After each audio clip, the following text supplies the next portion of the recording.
দর্শক দেখুন আরেকটা দৃশ্য দেখেন। আমি আরেকটু আগাই আসলাম ওখান থেকে, আগের জায়গা থেকে একটু স্থান পরিবর্তন করে এখানে দেখুন লাউ গাছ। এইভাবে জমির পাশে আবার ফাঁকা একটু জায়গা ছিল, সেই জায়গায় লাউ গাছ লাগাইছে। দেখেন এটা ইরি ধানের একটা জমির পাশে এইভাবে লাউ গাছ লাগাইছে। দেখেন কি অবস্থা, লাউ ধরছে আর কি সুন্দর দৃশ্য লাগতেছে। আর এত লাউ যে ধরছে নিচে নিচে, যা ভাবতে অবাক লাগে। আমি তো খুব করে দেখতেছি। দেখেন লাউ নিজে নিজে অনেক লাউ, অনেক অনেক লাউ। তা দেখার মতো যে এত লাউ আমি কখনো দেখিনি।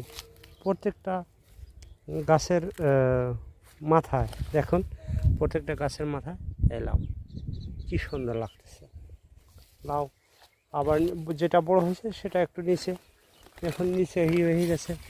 এইভাবে দেখেন প্রত্যেকটা গাছের মাথা মাথায় লাউ, কী সুন্দর লাগতেছে, কী ফাইন, কী দৃশ্য, কী এক অপরূপ দৃশ্য, এত সুন্দর আমি কখনো দেখিনি।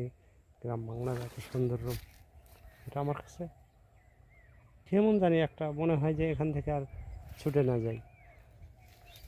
ভালো লাগতেছে। ভালো থাকুন, লাইক কমেন্ট সাবস্ক্রাইব করুন।